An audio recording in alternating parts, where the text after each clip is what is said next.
Hello everyone and welcome back to TowerGate. It is TowerGate day number 1040, 1040, February the 11th, 2020, Tuesday. Thank you so much for tuning in. Well, the theme for today's video is winning. Winning. Because that's all Trump does is win. He just keeps on winning.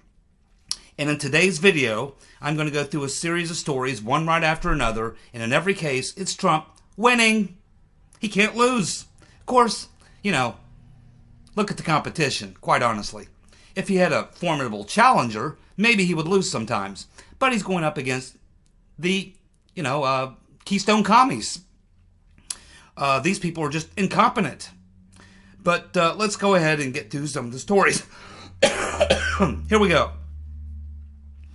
Well, I guess coming off the heels of her incredible victory in Dumbass of the Week yesterday, Pelosi galore, her video where she stars in that video where she rips up the speech every time Trump announces someone in the audience at the State of the Union and points out there some extraordinary thing about them, and she rips the speech, the Ripper speech. That video has now achieved over 10 million views. 10 million views. She's a video star. I don't think she likes it very much, but she's a video star, and they ain't taking the video down. Oh, it's a devastating video, and it's going to cost the Pelosi galore and the Democrats the House of Representatives. Congratulations, Pelosi galore, on your 10 million views. Trump wins again. Next, we have Chuck the Cuck Schumer. And he and some other Democrats want an investigation because Trump fired the Vindemans. He says that's retaliation against whistleblowers. No, that's what you call being fired for being insubordinate. Now, when I was in the military, and keep in mind the Vindemans are military officers, insubordination is actually a misdemeanor under the Uniform Code of Military Justice. And let me tell you, because I saw it happen to a couple people, what happens to you when you get caught doing that. You get called into the commanding officer's office, you, your squad leader, your platoon sergeant, and the first sergeant. You stand there at the desk while the commanding officer chews your ass right up and down the line. Insubordination. And the next thing you get is an Article 15.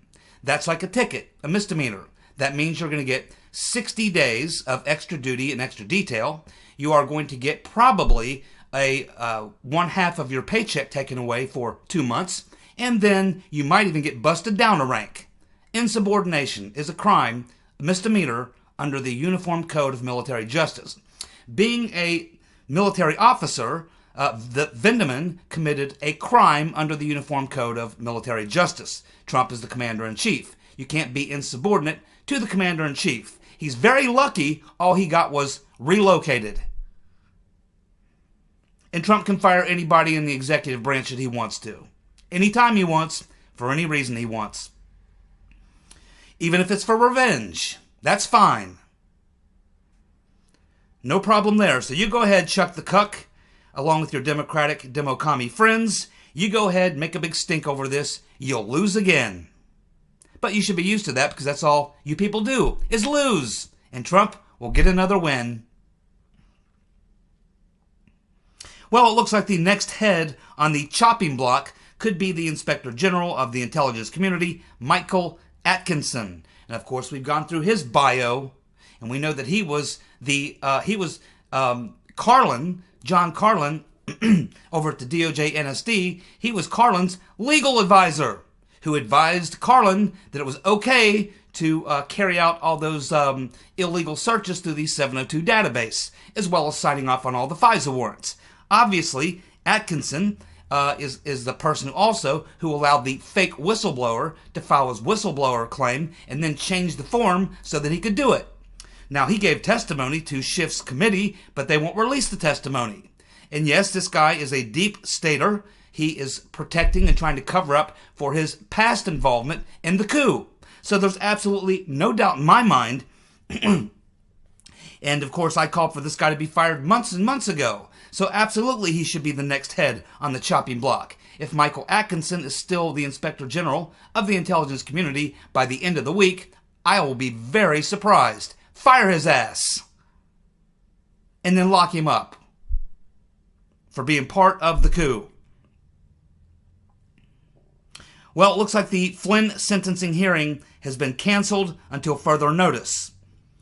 What's going on here? Well, there's a couple things going on here. As we talked about 2 weeks ago, Attorney General Barr named a new top U.S. prosecutor for the District of Columbia. He's over all of the prosecutors now in D.C., and as soon as he was named is when the case against Flynn and the DOJ decided to back off, calling for any type of jail time, calling only for probation, if in fact he is sentenced and found, if in fact that's what the sentencing calls for. But there's something else going on here too. The main reason for the postponement is that, of course, Sidney Powell is recently made the argument in court that Flynn was screwed over by his original legal team, and that issue is being investigated. But it looks like that they've canceled the Flynn sentencing until further notice, and they're saying that if they do reschedule this hearing, it could go as late as March or April. If they do reschedule this hearing, that Sullivan is going to allow Michael Flynn and his lawyer, Sidney Powell, to make their case, and it will be televised. They're going to let Flynn explain how he was set up, how he was threatened that they would go after his kid, how his original legal team screwed him over. He's going to go through all the stuff that he's been through, and then Sidney Powell is going to get her shot to make her case, and we've all heard what she has to say. Something tells me the DOJ doesn't want any of that happening. I predict that the Flynn case is just going to quietly go away. That's what I predict. Now, Powell and Flynn want their day in court. They want to sit there and give their take on things. I don't think the DOJ wants that happening. And I think that this is just one step in getting there. I think eventually the DOJ will completely back out of this. And it probably has a lot to do with the new prosecutor, Timothy Shea. He understands that this is, a bad deal. And he knows probably what's coming on top of all that. And he knows that the DOJ already looks bad. And once the coup plotters are exposed and everything else that happened all comes out, that they're going to have egg on their face again. And he really doesn't want that. So this is good news for General Flynn. I hope he does get to testify. I hope Sidney Powell pushes the issue and they do get their testimony and live in the courtroom where we can all watch it and listen to it and see it. But anyway, this is the current status. The Flynn sentencing has been canceled until further notice. And we'll have to see what the results are from the investigation, where they're looking to see whether or not Sidney Powell is on solid ground, making the argument that Flynn's original defense team screwed him over. And that's still being looked at. Once that's evaluated, then they can reschedule the hearings, and then Flynn and his lawyer, Sidney Powell, will get the opportunity to respond in court, and it will be televised. Make it happen. I'm all for it. Well, we have Joe DeGeneva on radio yesterday morning saying that he was having dinner with someone who knows, who has told him that the Trump White House has identified the anonymous author, the author who wrote that New York Times piece, Anonymous, dropping all this lies and dirt about what it's like being around the Trump White House. And it's being reported now, even in several different news sites are reporting that, confirming that what Joe DeGeneva is saying, that they have identified the White House anonymous person who wrote that anonymous article in the New York Times, and I think even followed up with a book, which has recently been released. They have identified him, they know who it is, and he's going to be fired. Right along, hopefully, with Atkinson and all the rest. Not only that, but it was announced today that they're also going to cut 70 Obama-era holdovers from the NSC by the end of the week. Trump's firing every one of their asses. He's draining the swamp around him, and that's exactly what he needs to do. I would get rid of every damn one of those people. And really, McMaster should have done that from the very beginning, but he wouldn't. He was even told, Bannon says that they advised him, hey, you got to get rid of the Obama people. You know, they're the enemy. They're leaking all kinds of stuff. That's where the stuff's coming from. McMaster refused. And we now know, just as I advised very early on, that McMaster was a backstabbing traitor. He was protecting the Vindemans, protecting Yovanovitch, protecting all these people. He was the enemy. The enemy. And thank God he is gone.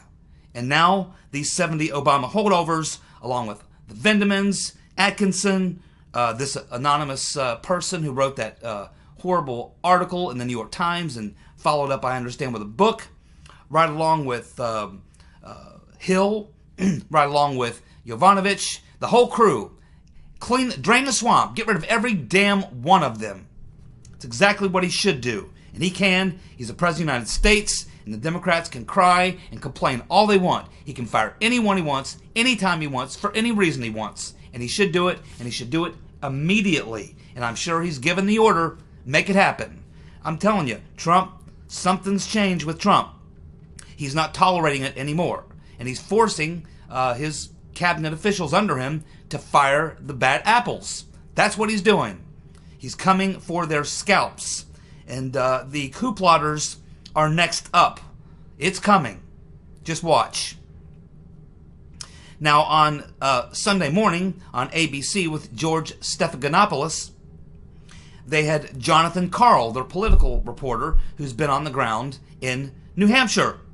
And he was explaining to them, and it was hilarious looking at their faces as he explained to them that he's going to these rallies in New Hampshire, and he says there's just no energy there. I mean, you can see some energy around Bernie, a little bit around Warren, but really not the type of energy that you would expect to see in a primary, especially in a primary where everybody's being told that the Democrats are chomping at the bit to take out Trump. And Jonathan Karl is explaining to Stephanopoulos and his other two guests, he's not seeing it. Just not seeing it. And their faces are like, you can just see. They can't believe it. They are so disappointed. But see, the problem with Jonathan Karl is he went to the wrong place in New Hampshire. Where he should have went in New Hampshire, if he wanted to find some energy, is he should have went to the Trump rally on Monday night. There, he would have found a lot of energy. Oh, yes. Lots of energy and lots of people. He would have found more people waiting in line to take a whiz than he would find at a Joe Biden rally. That's what he would have found, and he would have found a lot of enthusiasm and a lot of excitement and a lot of energy. He just went to the wrong event in New Hampshire. Well, it looks like Attorney General Barr is assessing the Rudy Giuliani Ukraine material.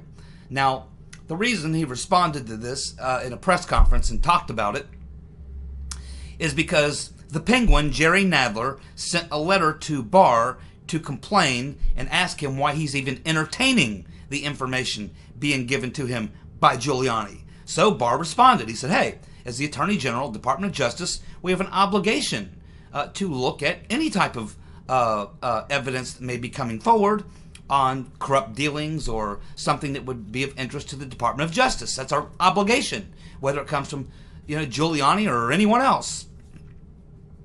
He said, but we have to review the material, and he said he's always skeptical of anything coming out of Ukraine.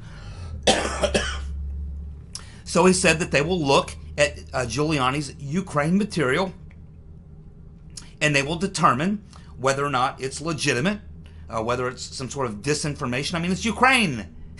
Barr doesn't trust anything coming out of Ukraine. It could be Russian disinformation, Ukraine disinformation, EU disinformation, George Soros disinformation, Republican disinformation, Giuliani disinformation. It could be anything. He doesn't know. But he explained to, and he's responding to Nadler, we have an obligation to look at any type of evidence like this, and if it's legit, then we'll take a look at it. If it turns out it's not, we'll discard it. And it's simple as that. And that pretty well should put the kibosh on the Penguin.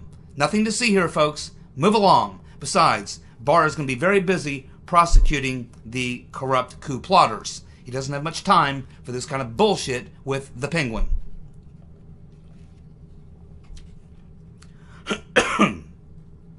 Trump has submitted his budget, and it looks like he has, in his budget, he has funding for 1,000 miles of border wall. He's already built over 100 miles of border wall, but this budget would give him 1,000 miles of border wall, which is pretty much 2/3 of what he needs.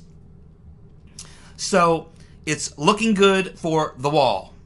He's building the wall, and it's doing a hell of a job. Immigration is down. I understand illegal immigration, people coming across the southern border, is down 22%, and that's just with only 100 miles built. He's still got another 1,500 to go.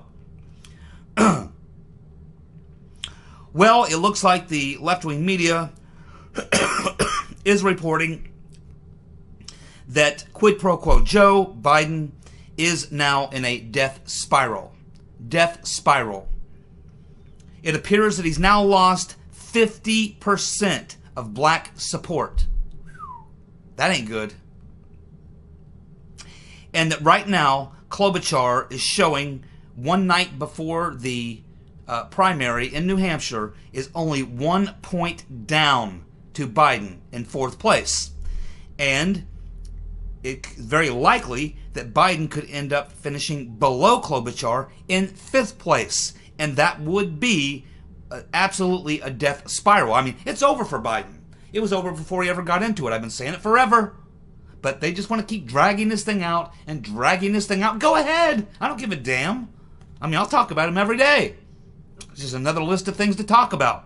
But the fact of the matter is, as I've said, I mean, he never had a shot. He was never in the game. He was never the front runner. This was all smoke and mirrors.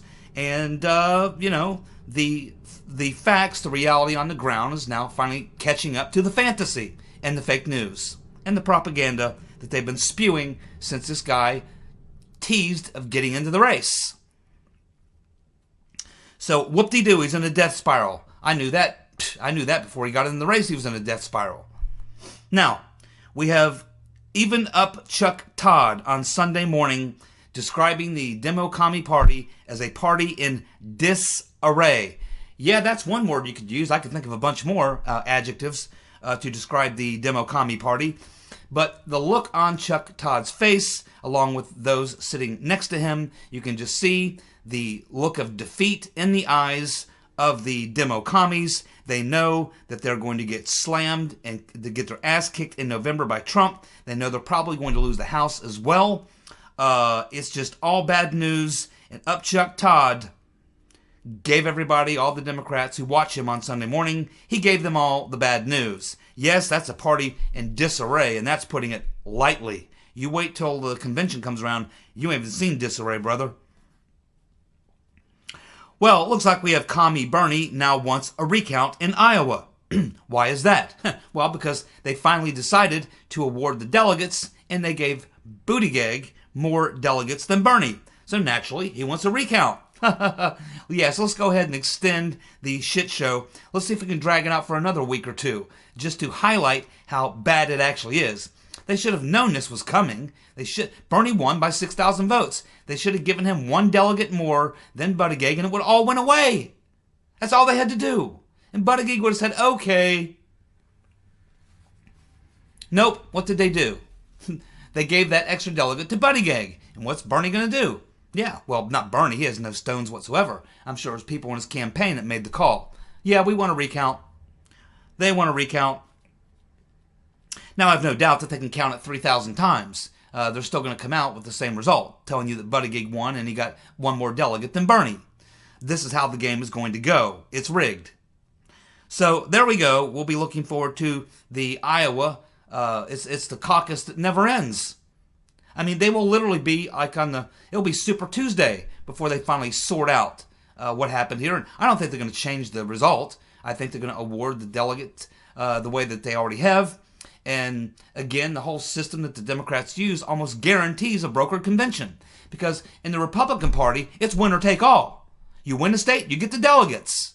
But in the demo-commie system, which is very similar to the British parliamentary system, they split the delegates. So it makes it nearly impossible, as long as 5 or 6 people stay around, they're going to be dividing delegates. And so when you get to the convention, there simply won't be enough delegates for one person to capture the majority unless they're way, way ahead of everybody else, which by that time the money usually dries up, the field is cleared. But that's not going to happen this time.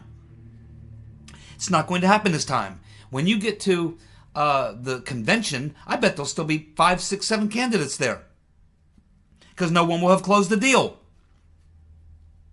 In the disastrous system that the Democrats set up is going to be what's going to be their doing in. That's what's going to do them in. Their own system of awarding delegates is what is going to allow this brokered convention. Now, they probably think that's a positive because they can stop Bernie in a brokered convention. But I don't think they're quite understanding the consequences of doing so. They're going to find out. Yes, they are.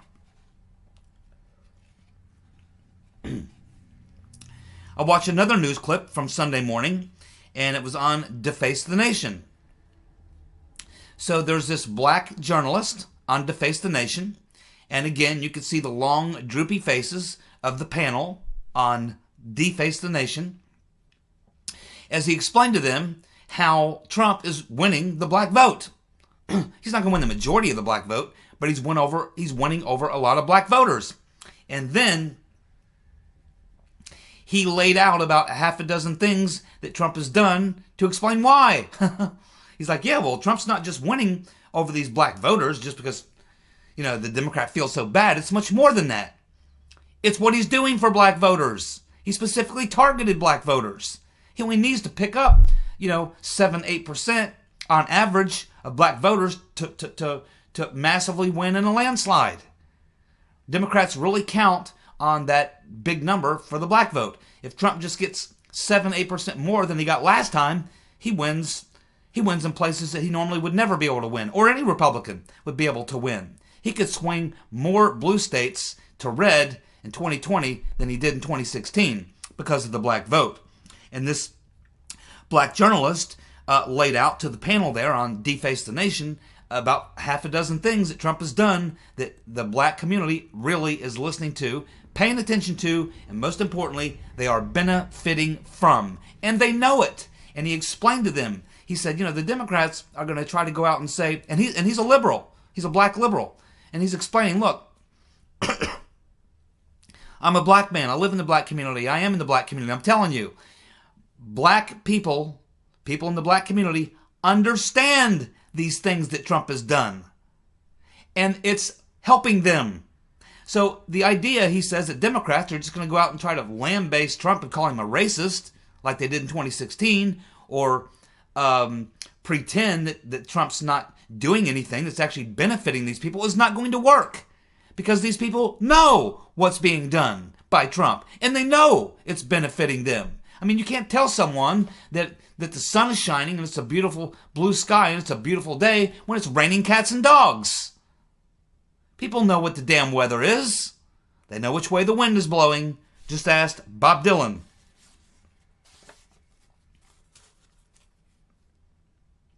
Uh-oh, bad news for the Hollywood leftists who the last week have spent a lot of their time dissing the Rotten Reverend for dissing Bernie.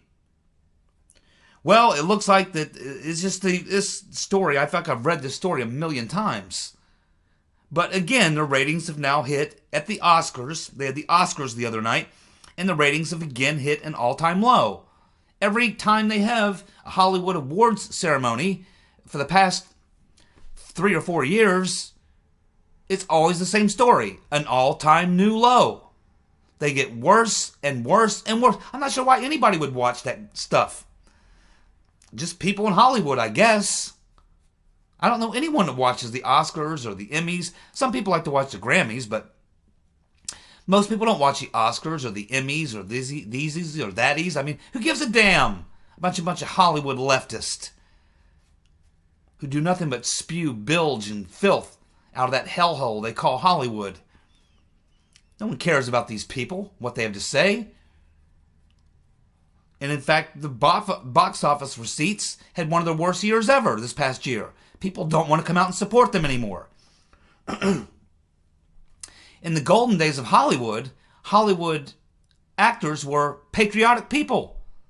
They never spoke out against the country until the Vietnam War, and then you had a bunch of them who did. But even those were in the minority.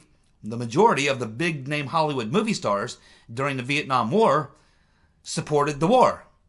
Or they supported the troops, one of the two. But you didn't hear them bad-mouthing the country. You didn't hear them bad-mouthing the war. You had a few idiots like Hanoi Jane, but she was in the minority, and she took a lot of heat for that, and she'll admit that to this day. She was in the minority. You didn't see John Wayne and Bob Hope and Jack Lemmon and all these big-time Hollywood icons out there ripping our policy, even though everyone knew that the Vietnam War was a bad deal. But it just wasn't done by these people in Hollywood who at that time actually had some class. They actually had some class. And they rarely got involved, in a lot of cases, in politics. Not party politics. They had some opinions on things, but they generally wanted to be portrayed as, a Hollywood actor. They wanted to be thought of as being a patriotic American. Now, in Hollywood, it's got to be the opposite. You've got to be an America hater to fit in to the in crowd in Hollywood. And that's why they're so unpopular. That's why we don't like these people and wish they would just go the away. Just go the F away. I haven't watched a Hollywood movie in so long, I can't remember the last time I saw one. And when I do, I watch an old movie. I watch an old World War II flick, like Glenn Ford or someone like that. And a lot of those guys, actors in the classic age of Hollywood were veterans. A lot of those guys served in World War II. Then they came back after the war and made movies about it. And even during the Vietnam War, they made movies. And they went out and supported the war effort to sell U.S. savings bonds and all these sorts of things. It's just that Hollywood is no longer a place where you have really talented, patriotic American actors. What you have is a bunch of whiny, snotty, liberal, left-wing, America-hating crybabies. And nobody likes them very much. It's very simple. That's why nobody watches them anymore. And Brad Pitt, he's an asshole. Plain and simple. Screw him. Well, it looks like we have they're reporting this story is being reported today, that there's a new page-struck text where they discuss using a Pence staff member to spy on Trump.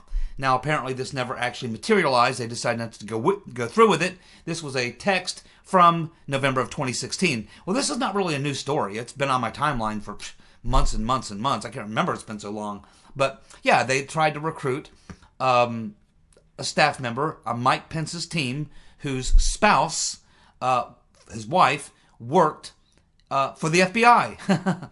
And I remember they even identified this person as the name Charlie. They were discussing Charlie. So this is not a new story. And it's just kind of rehashing. So if you saw the story yesterday and you think it's a new story, it's not. It's an old story. It's been on my timeline for months. They're discussing, Strzok and Page, discussing using this individual that they knew, I guess was anti-Trump, who was on Pence's team, and his wife worked for the FBI. And they must have known her and known that she was, in fact, an anti-Trumper. And as best as we can tell, they never actually went through with it. Well, it looks like Nevada, in an effort to make sure that they don't have another Iowa problem, because they do have that same shadow app there, it looks like that they're going to have a Buttigieg staffer to lead the voter protection effort. They want to prevent any type of anomalies in Nevada, and so to make sure that doesn't happen, they're going to put a Buttigieg staffer in there to lead the voter protection effort. Yeah. Voter protection effort. Sounds like protecting Buttigieg from losing in Nevada to Bernie. That's what that sounds like. We'll see how that goes. Well, we have, this is another guy that you just want to slap across the chops. Meathead, Rob Reiner. Yes, that's right. Rob Reiner, meathead. He's got some great advice for Democrats on how to beat Trump. And Rob Reiner, the meathead, says that the Democrats have to punch Trump in the nose and call him fat. Punch Trump in the nose and call him fat. Yeah, what have you learned about Trump in the past 3 years, meathead? Whenever you go after Trump and you smack him, he smacks you back twice as hard, and then you lose. Now, the fact that meathead has not figured out yet that when you take on Trump, whether it's on Twitter or attacks or what have you, you lose. He always wins. That's the theme of tonight's video. How Trump always wins and people like the meathead always lose. They'll never figure it out. Well, we have Marianne Williamson. She's popped herself back into the game. It looks like, at least ways to make to make a comment. And it looks like Marianne Williamson has come out and made some sort of a statement that Buttigieg is a corporate tool. A corporate tool. Yeah, that's the reason that the Bernie supporters hate him.